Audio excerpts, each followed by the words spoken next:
ಸಿದ್ದರಾಮಯ್ಯನವರನ್ನ target ಮಾಡಲಾಗ್ತಾ ಇದೆ ಎಂಬ ಆರೋಪ ಸುಳ್ಳು. ಯಾರು ಕೂಡ ಯಾರನ್ನು ಟಾರ್ಗೆಟ್ ಮಾಡಿಲ್ಲ. ಜೆಡಿಎಸ್ನವರು ಮೈಸೂರು ನಗರ ಪಾಲಿಕೆ ಮೇಯರ್ ಸ್ಥಾನವನ್ನ ಕೊಡುತ್ತೇವೆ ಅಂತ ಹೇಳಿದ್ರು. ಆದ್ರೆ ಕೊನೆ ಗಳಿಗೆಯಲ್ಲಿ ಜೆಡಿಎಸ್ ಅವರು ನಾಮಪತ್ರ ಸಲ್ಲಿಸಿದ್ದಾರೆ. ನಾವು ನಮ್ಮ ಪಕ್ಷದಲ್ಲಿ ಅಧಿಕಾರ ಉಳಿಸಿಕೊಳ್ಳಬೇಕು ಎಂದು ಪ್ರಯತ್ನ ಮಾಡಿದ್ವು. ಆದ್ರೆ ಒಳಗಡೆ ಅವರು ತೀರ್ಮಾನ ಮಾಡಿಕೊಂಡಿದ್ದಾರೆ ಎಂದು ಕೆಪಿಸಿಸಿ ಅಧ್ಯಕ್ಷ ಡಿಕೆ ಶಿವಕುಮಾರ್ ಹೇಳಿದ್ರು. ಅವರು ಬೈಂದೂರಿನಲ್ಲಿ ಮಾಧ್ಯಮದೊಂದಿಗೆ ಮಾತನಾಡಿ, ಈ ಬಗ್ಗೆ ನಾನು ವರದಿ ತರಿಸಿಕೊಳ್ಳುತ್ತೇನೆ. ಯಾರ ಹೆಸರಿಗೂ ಗೌರವಕ್ಕೂ ಧಕ್ಕೆ ಬಾರದಂತೆ ನೋಡಿಕೊಳ್ಳುತ್ತೇನೆ. ಯಾರನ್ನು ಕಟ್ಟಿ ಹಾಕೋದಕ್ಕೆ ನಾನು ಅವಕಾಶ ಕೊಡೋದಿಲ್ಲ ಎಂದು ಹೇಳಿದ್ರು.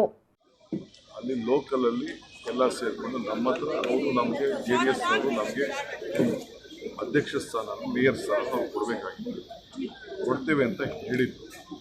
ಅವರು ಲಾಸ್ಟ್ ಮೂಮೆಂಟಲ್ಲಿ ನಾಮಿನೇಷನ್ ಫೈಲ್ ಮಾಡಿದ್ದಾರೆ. ಬಿಜೆಪಿಯವರು ಫೈಲ್ ಮಾಡಿದ್ದಾರೆ. ಬಿಜೆಪಿಯವರು ರೆಡಿಯಾಗಿತ್ತು. ಅರ್ಥ ಆಯ್ತಾ? ನಾವು ನಮ್ಮ ಪಕ್ಷದಲ್ಲಿ ಉಳಿಸ್ಕೊಳ್ಬೇಕು ಅಂತ ಪ್ರಯತ್ನ ಮಾಡ್ತೀವಿ. ಲಾಸ್ಟಲ್ಲಿ ಒಳಗಡೆ ಏನೋ ಒಂದು ತೀರ್ಮಾನ ಮಾಡ್ಕೊಂಡಿದ್ದಾರೆ. ಅದಕ್ಕೆ ನಾನು ನಮ್ಮ ವರದಿಯನ್ನು ನಾನು ಬುಲಾವ್ ಮಾಡಿದ್ದೀನಿ. ನೋಡಿಲ್ಲ, ನಾನಿಂದ ಹೋದ್ಮೇಲೆ ನಾಳೆ ನಡೆದಲ್ಲಿ ಲೋಕಲ್ ತೀರ್ಮಾನ ಮಾಡಿದ್ದಾರೆ.